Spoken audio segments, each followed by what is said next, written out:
Hello नमस्ते साथीहरू। आज चाहिँ म तपाईँहरूलाई क्लास 11 को द म्याजिक अफ वर्ड्स बुकबाट एउटा एकदमै इन्ट्रेस्टिङ एसे अनचपिङ अ ट्रीको चाहिँ मैले एक्जाम पोइन्ट अफ भ्यूले चाहिँ केही इम्पोर्टेन्ट क्वेसन्सहरू चाहिँ लिएर आएको छु र म त्यो क्वेसन्सहरूलाई चाहिँ फुल एक्सप्लेन गर्नेछु र त्यसलाई चाहिँ हामीले कसरी एटेम्प गर्न सक्छौँ, कसरी चाहिँ हामीले राम्रो एट्र्याक्टिभ बनाउन सक्छौँ एन्सरलाई र कसरी चाहिँ चेकरलाई हामीले राम्रो इम्प्रेसन दिन सक्छौँ भन्ने कुराहरू चाहिँ मैले तपाईँहरूलाई सेयर गर्न गइरहेको छु।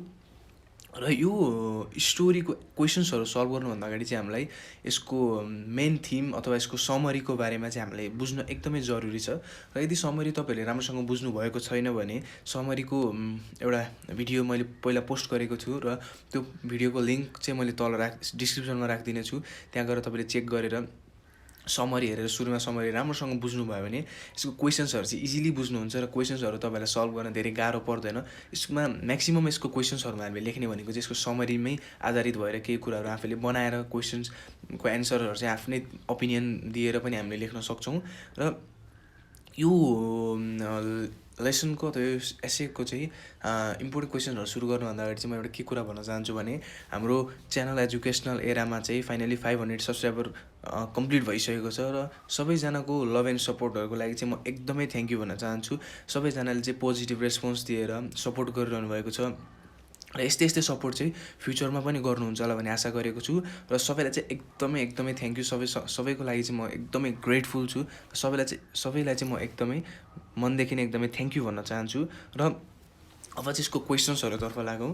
र फर्स्ट क्वेसन रहेको छ, what does the essay unchopping a tree suggest about conservation. यो चाहिँ 5 मार्क्समा आउने क्वेसन हो र यो एसेबाट चाहिँ नर्मल्ली 5 मार्क्सको पनि सोधिरहेको हुन्छ र 10 मार्क्सको पनि एकदमै इम्पोर्टेन्ट छ यो एसेबाट चाहिँ। र दुईटै टाइपको क्वेसन्सहरू आइरहेको हुन्छ र यो क्वेसन्सको बारेमा डिस्कस गरौँ।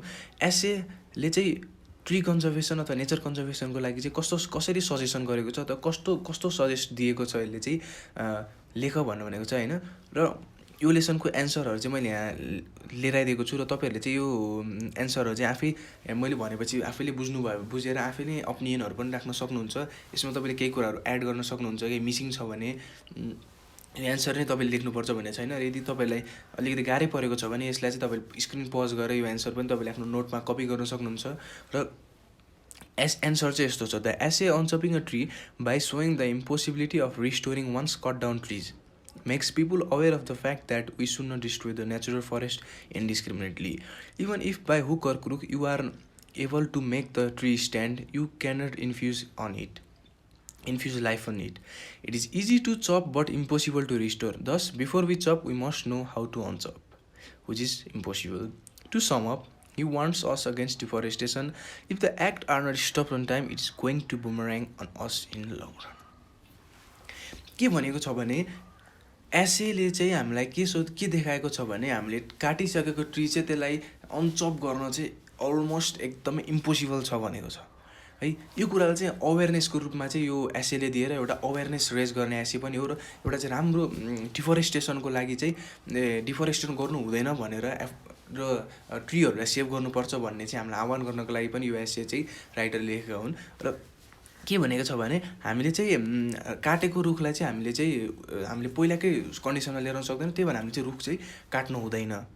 र त्यसै गरी हामीले काटेको रुखलाई हामीले हामीले सबै कुराहरू यहाँ चाहिँ के राइटरले के भनेका छन् भने एउटा प्री प्लान्ड वे दिएका छन्। उनले चाहिँ हामीले चाहिँ कसरी चाहिँ काटेको रुखलाई चाहिँ जोड्न सक्छौँ भन्ने कुरा चाहिँ उनले एउटा प्री प्लान्ड वेले चाहिँ हामीलाई चाहिँ जोइनिङ होइन काटेको पार्टहरूलाई चाहिँ कसरी जोइन गर्न सक्छौँ भन्ने प्रोसेस दिएका छन्। उनले के भनेका छन् भने सुरुमा हामीले सबै पार्टहरूलाई कलेक्ट गर्ने, त्यसपछि लिप्सहरू पातदेखि हाँगाहरूदेखि ठुल्ठुलो हाँगाहरूमा जोड्ने, त्यसपछि सानो हाँगा हुँदै ठुल्ठुलो हाँगाहरूलाई जोड्दै हामीले main branch of the main स्टिममा चाहिँ हामीले त्यसलाई जोइन गरिदिने। र त्यसको लागि चाहिँ सबै जोड्नको लागि हामीले एउटा स्पेसल एडेसिभ अथवा ग्लुहरू युज गर्ने र त्यसै गरी त्यसलाई चाहिँ एउटा सपोर्टिङ स्ट्रक्चर दिएर चाहिँ हामीले सिधा उभ्याउने भने चाहिँ उनले एउटा एकदमै ब्रिलियन्ट आइडिया टाइपको निकालेर चाहिँ हामीले अनचप यसरी गर्न सक्छौँ भनेर उनले भन्छन्। तर त्यसपछि हामीले के रिजल्ट देख्छौँ भने त्यो ट्री त एउटा विथ स्ट्यान्ड एउटा उभिन त सक्छ, तर एउटा सानो ब्लो तपाईँ स्मल ब्लो अफ विन्डले पनि त्यसलाई चाहिँ ढालिदिन्छ। त्यसले एउटा सानो एउटा हावालाई पनि त्यसले टलरेट गर्न सक्दैन, त्यो चाहिँ लड्छ। र के भनेको छन् भने यहाँबाट उनले के देखाउन खोजेको छन् भने ट्री काट्न जति सजिलो छ हामीलाई त्यसलाई त्यही पहिलाको कन्डिसनमा लान त्योभन्दा हामीले इम्पोसिबल छ भनेर, अलमोस्ट इम्पोसिबल नै छ भनेर उनले भनेका छन्। हामीले त्यसलाई उभ्याउन त सक्छौँ, तर त्यसको पहिलाको कन्डिसनमा हामीले त्यसलाई कहिले पनि लान सक्दैनौँ। त्यसैले हामीले चाहिँ नेचुरल फरेस्टहरूलाई चाहिँ इन्डिस्क्रिमिनेटली जथाभावी तरिकाले चाहिँ हामीले काट्न हुँदैन र यसले गर्दा चाहिँ हामीलाई लङ रनमा ह्युमन सिभिलाइजेसनमा यो पुरै वर्ल्डलाई चाहिँ एकदमै ठुलो इफेक्ट गर्नेछ र यसको असर चाहिँ एकदमै नराम्रो असर पर्नेछ सबैजनामा, ह्युमन सिभिलाइजेसनमा भनेर चाहिँ एसेले चाहिँ हामीलाई अवेरनेस जस्तो एउटा रेज गर्न खोजेका छन्। र अर्को क्वेसन रहेको छ, what is the central idea of the essay unchopping a tree? यो अनचपिङ अ ट्रीको चाहिँ सेन्ट्रल आइडिया अथवा सेन्ट्रल थिम भनेको त्यही हो। यहाँ मैले एन्सरहरू पनि प्रोभाइड गरेको छु, तपाईँले लेख्न सक्नुहुन्छ। के भनेको छ भने, in this essay the writer has shown that it is quite impossible to give life back to a tree when it is once chopped or cut down. One can join the chop down tree by using different fixatives भनेको चाहिँ ग्लूहरू हो. He could straighten the broken branches, he could erect the trunk, but he can't give life to it. Natural chopping a tree is impossible, although it is easy to chop it. Thus, in the essay, writer suggests the people of the world not to cut down the tree. Most of the lines in the essay are directives. The very first line of the essay goes, start with the leaves, the small twigs, and the nest that have been shaken, ripped, or broken off by the fall.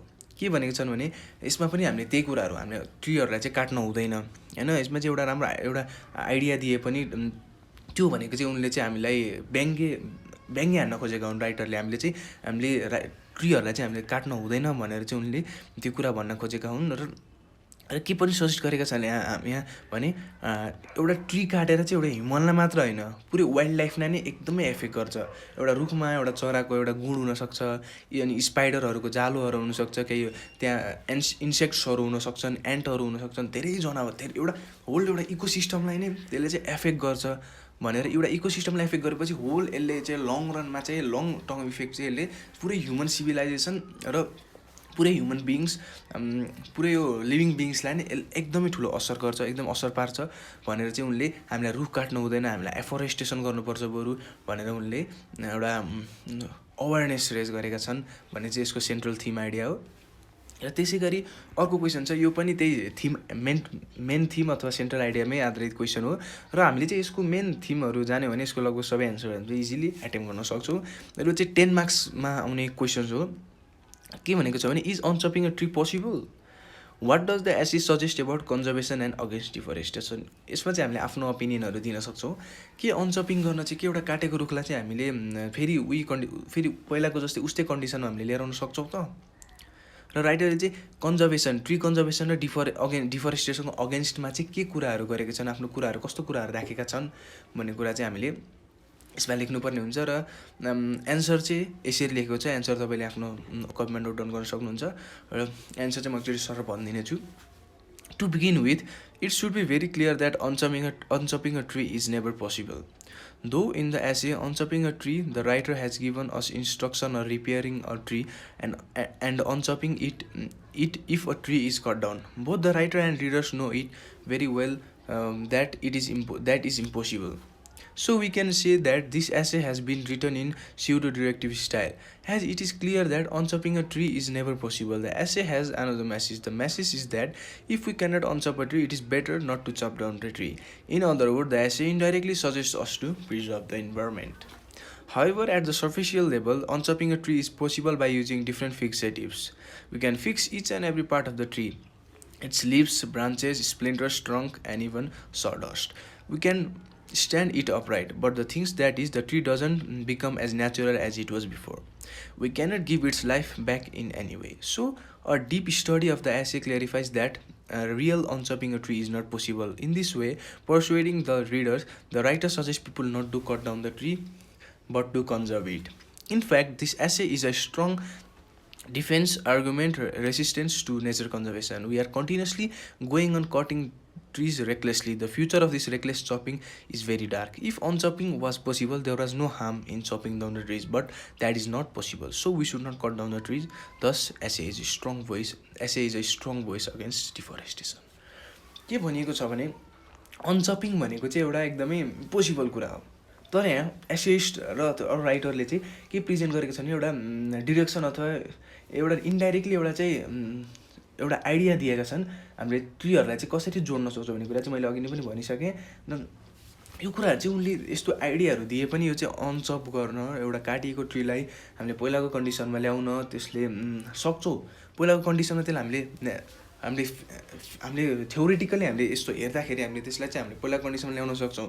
तर practically त्यसले गर्नुपर्ने फङ्सनहरू त्यो पहिलाको कन्डिसनमा चाहिँ हामीले जति नै हामीले प्रयास गरे पनि एकदमै इम्पोसिबल छ र त्यो चाहिँ पहिलाको फङ्सन पहिला जस्तो फङ्सन गर्थ्यो त्यसले र त्यसैले त्यो फङ्सन चाहिँ गर्न सक्दैन। त्यसैले अनचपिङ भनेको चाहिँ एउटा ब्रिलियन्ट आइडिया मात्र हो, यो चाहिँ कहिले पनि पोसिबल छैन भनेर चाहिँ हामीले यसमा आफ्नो ओपिनियनहरू आफ्नो विचारहरू चाहिँ हामीले यसमा मिलाएर लेख्न सक्छौँ। र त्यसै गरी राइटरले चाहिँ इन्डाइरेक्टली चाहिँ हामीले जस्तो नेचर चाहिँ जस्तो छ ट्रीहरू जस्तो कन्डिसनमा छ त्यसलाई चाहिँ हामीले त्यसरी त्यही नेचुरल फर्ममै छोडिदिनुपर्छ। हामीले त्यसलाई चाहिँ केही हामीले त्यसलाई काटिसकेपछि हामीले त्यसलाई पहिला कन्डिसन ल्याउन सक्छौँ र त्यसैले हामीले चाहिँ यसलाई चाहिँ हामीले नेचुरल फर्ममै छोडिदिएर यसको जुन यसले फङ्सन गरिरहेको छ त्यही फङ्सनमै हामीले चाहिँ लिभ गर्नुपर्छ र हामीले यसलाई चाहिँ हामीले पहिलाको कन्डिसनमा रिटेन गर्न सक्दैनौँ र त्यसैले चाहिँ हामीलाई रुख एउटा काट्ने चाहिँ अधिकार पनि छैन। हामी यदि हामीले कन्जर्भ गर्न सक्दैनौँ सेभ गर्न सक्दैनौँ प्रिजर्भ गर्न सक्दैनौँ भने हामीले चाहिँ त्यसलाई चाहिँ हामीले काट्ने हामीलाई अधिकार पनि छैन र तिनीहरू चाहिँ हामीलाई सेभ गर्नको लागि हाम्रो राम्रोको लागि चाहिँ त्यो हाम्रो सधैँभरि चाहिँ त्यसले फङ्सन गरिरहन्छ भन्ने कुरा चाहिँ हामीलाई यहाँ भन्न खोजेका छन्। र त्यसै गरी उनले चाहिँ नेचर कन्जर्भेसनको सपोर्टमा पनि कुरा गरेका छन् अथवा डिफरेस्टेसनको चाहिँ डिफेन्समा कुरा गरेका छन्। र के भनेका छन् भने हामीले एउटा ट्री हामीले काट्नको लागि केही मिनट लाग्छ, केही मिनटमा हामीले एउटा रुख काट्न सक्छौँ भने त्यो ठुलो हुन हुर्किन बढ्न चाहिँ वर्षौँ वर्ष लाग्छ। र त्यसैले हामीले जति सजिलो चाहिँ हामीले रुख काट्न छ त्यति नै गाह्रो चाहिँ त्यो हुर्किन बढ्न त्यो पहिलाकै जत्रो हुन एउटा सानो रुख चाहिँ त्यत्रो हुन एकदमै धेरै टाइम लाग्छ। र त्यसैले हामीले रुख चाहिँ हामीले काट्नु हुँदैन र त्यो भनेको चाहिँ हामी ह्युमन सिभिलाइजेसनलाई चाहिँ डार्कनेसतर्फ लैजाने कुराहरू हो र डिस्ट्रोय गर्नु हुँदैन। र त्यसैले हामीले एउटा रुख काट्नुको साटो हामीले एउटा रुख काट्यो भने हामीले 4-5वटा रुख रोप्नुपर्छ। एफोरेस्टेसनलाई पनि यहाँ आह्वान गरिएको छ। र त्यसै गरी ह्युमन एक्टिभिटिज जस्तो ह्युमन एक्टिभिटिजहरूलाई चाहिँ हामीले जतिसक्दो चाँडै कन्ट्रोल गर्नुपर्छ। र 1 मिनटमा हामीले मिलियन अफ ट्री काट्न सक्छौँ भने फ्यु मिनटमा हामी million of tree billion of tree काट्न सक्छौँ भने हामीले त्यति नै रुख हामीले उम्राउन अथवा हुर्काउन चाहिँ हामीलाई कति वर्ष लाग्छ हामीले त्यो क्यालकुलेट गरेर पनि हामी ट्रीहरूलाई नेचरहरूलाई कन्जर्भ गर्नुपर्छ। यहाँ ट्रीलाई मात्र नभनिकन होल नेचरलाई नै कन्जर्भ गर्नुपर्छ भनेर चाहिँ यसले चाहिँ हामीलाई यसरी प्रिजर्भ गरेका छन्। र यो एसेमा चाहिँ भन्न खोजेको कुराहरू यही हो। र यो एसेको चाहिँ हामीले मेन थिम अथवा सेन्ट्रल थिम हामीले जान्यौँ भने चाहिँ यसबाट आउने जस्तोसुकै क्वेसन्सहरूलाई पनि हामीले इजिली एटेम्प गर्न सक्छौँ र हामीलाई यो चाहिँ त्यस्तो बित्तिकै गाह्रो पनि पर्दैन होला। र यसबाट 2-3टा क्वेसन्सहरू चाहिँ मैले पोसिबल क्वेसन्सहरू पहिलाको एनइबीको बोर्ड एक्जाममा ओल्ड इज गोल्डमा पनि पाउन सक्छौँ र इन्टरनल एक्जामहरूमा पनि धेरै रिपिटेड सोधिएको क्वेसन्सहरू हो। र सेन्ट्रल थिमको बारेमा नै सबैमा कुरा भएको छ। भनेको चाहिँ सबैमा हामीले लेख्ने कमन कुराहरू भएको हामीले ट्री कन्जर्भ गर्नुपर्छ, हामीले हामीले त्यसलाई पहिलाको कन्डिसनमा ल्याउन सक्दैनौँ, फङ्सन गर्न सक्दैनौँ, त्यसैले हामीले त्यसलाई काट्न हुँदैन भन्ने कुराहरू नै हामीले राम्रोसँग बुझ्यो भने यो चाहिँ एकदमै सजिलो र इन्ट्रेस्टिङ लेसन पनि छ र एउटा अवेरनेस रेजिङ एउटा लेसन पनि हो। र आजको लागि चाहिँ यति नै हो साथीहरू। तपाईँलाई चाहिँ यो मैले सेयर गरेको कुराहरू मन पऱ्यो होला। कृपया मेरो भिडियोहरू चाहिँ मनपर्छ भने तपाईँहरूलाई मेरो भिडियोलाई लाइक गरिदिनु होला र च्यानललाई सब्सक्राइब गरिदिनु होला र साथसाथै बेल आइकन पनि दबाइदिनु होला र साथीहरूको बिच सेयर पनि गर्न नभुल्नु होला। र यति भन्दै आजको लागि बिदा हुन चाहन्छु। बाई, जय नेपाल, स्टे सेफ।